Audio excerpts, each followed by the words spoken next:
Good morning, everyone. This is David Clive from Orange Design and the Hexa Media Group again, back with another podcast to help out our DIY marketers or help out anyone who currently has a marketing company and they're not really pleased with the results.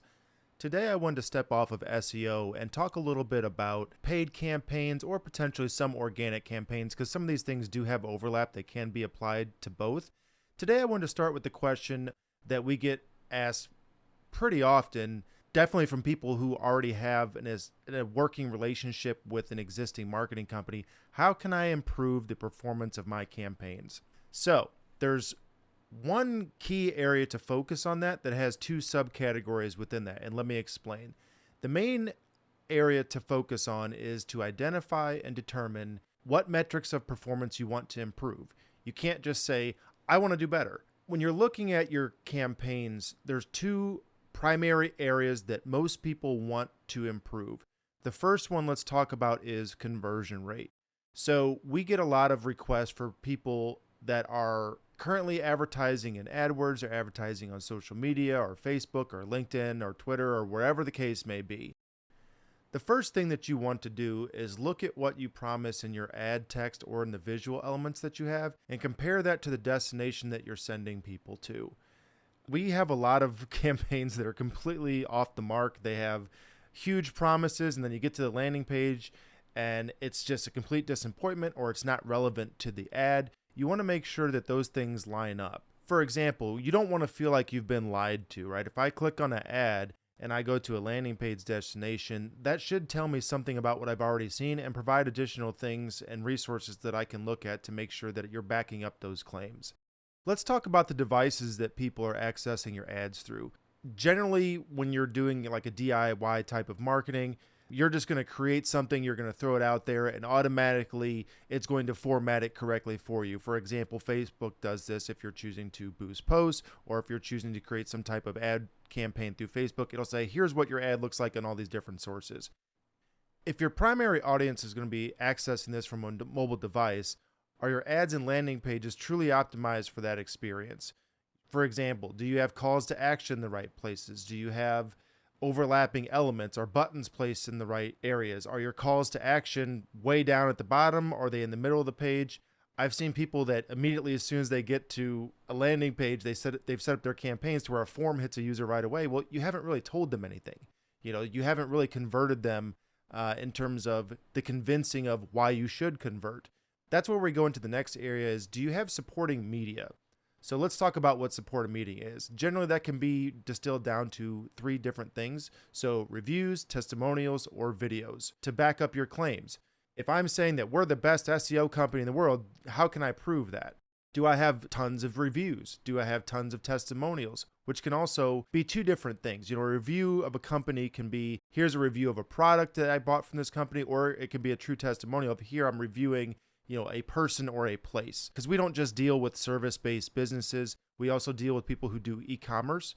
So a review is going to be more relevant to a product versus a testimonial for that business. And then videos are really the new way of promoting something that's harder to fake. What do I mean by that? I've seen on tons of websites, and my team has as well, where a review on a site is obviously fake. It's way glowing. It's way over the top. It's stuffed full of keywords. Generally speaking, people aren't going to speak that way, right? If I'm talking about SEO company, I'm not going to mention that thing 10 different times. If I bought a pair of shoes, I'm not going to say, hey, this pair of shoes was great. This pair of shoes, this pair of shoes, this pair of shoes. It becomes something that's not believable. So a video where you're actually talking about something can definitely help to convince a user that this is a real review. They can see the person that's leaving the review. They can see potentially the product in the review, which helps if we're doing it from e-commerce standards.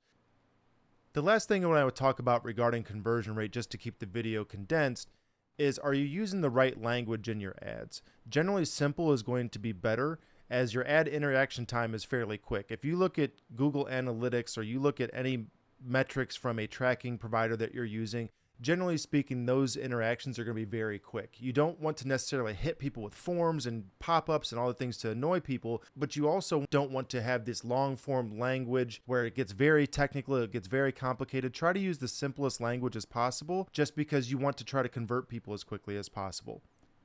So let's talk about the second metric of performance that can be improved is cost. And when looking at cost, you want to look at the optimization of your campaigns. Let's look at a few factors regarding that. So first off, are you casting too wide of a net? Are you targeting the right demographics? Are you targeting the right geographical areas? For example, if you're service-based, you don't want to have just throw it out to the whole state or whole city. If you're specifically trying to target a smaller area that's immediate to your physical location. Do your ads have the right intent? One mistake that we often see is that a lot of DIY advertisers or even poorly trained marketing companies, they advertise for a general interest versus an intent to hire or purchase. So their ad is, hey, you mentioned this one word. It's often broad match or it's very simplistic in terms of its category matching. So you're getting people who are asking questions in terms of FAQs. If you're in an entirely different state and you type in an FAQ and the ad is poorly optimized, there's a chance that your ad's going to show for that. And there's no way in hell that they would ever convert from that ad because they don't have a need for your service. It's completely out of your service area. It's just an FAQ type of inquiry versus an intent to hire or purchase. So that's one quick way that you can refine your targeting is making sure that you're targeting the actual correct interest with an intent to hire or purchase versus just general information. So let's talk a little bit about ad rank and quality scores because we're on the subject of cost. So ad rank and quality scores are both linked into AdWords and they determine how much you're going to spend. So for example, if you have a very low quality score in AdWords, that's going to cause you to spend more money over the course of an entire campaign, whether that campaign be a few days, a few weeks, a few months, or a few years. Quality score is an active metric that Google uses to determine how good an ad is because it's all AI driven at this point. There's no one at Google that physically is going to be going through your AdWords campaign. Generally, if you're in that type of situation, you've got a bigger problem with your ads than a simple quality score issue. One of the good rules that we always try to follow is always avoid a manual action by Google because a manual action means a human being is looking at something because they've received some type of notification that something is wrong. That's the fastest way to have something either shut down or a penalty applied, etc. Talking about ad rank and quality scores, basically to sum those up without getting too technical is how relevant are your ads to your destination? So does A match B, and therefore you can be rewarded if they do match at a higher level. Specifically, Google AdWords starts applying discounts for clicks once you get above a 6 out of 10 quality score. So for example, if you're up against your competitors and everybody's bidding essentially the same, just because they're bidding the same and you're bidding the same as them, you can pay less based upon the quality of your ad. So that can be an immediate improvement to get that quality score as high as possible to keep that cost as low as possible, given the same overall budget for a campaign. Another thing that I want to mention is that when we're taking a look at these campaigns, the biggest problem that we've seen is that nobody's actively managing the campaigns. Most of the time, whether it's set up by a marketing agency, they just let them run. They've got recurring revenue. Nobody's checking it. Nobody's blocking negative keywords. Nobody's doing the A/B testing. A lot of times they don't have tracking in place for calls or conversions. It's just, hey, here's the numbers. You got 1,100 clicks from this campaign or 10,000 clicks from this campaign. But what happened? So clicks aren't enough because clicks don't mean anything. Just because you got a certain amount of clicks, that's great to look pretty on a report, but that doesn't really help you in terms of reducing the overall cost over time, and that doesn't really help you in terms of increasing that conversion rate based off of what's running. Something I want to mention in closing too, any of the things that we've talked about today can be done for both paid and organic campaigns. If you have organic campaigns or paid campaigns, taking a look at your ad text or visuals, comparing that to where you're leading people to, making sure it's optimized on mobile and desktop devices, making sure you have supporting media such as reviews, testimonials, or videos, making sure that it's refined as possible in terms of its targets, and making sure that it's tracked across the board and also that's high of a quality score and ad rank as possible, making sure it's as relevant as possible. All of those things are going to be consistent across those two campaign types.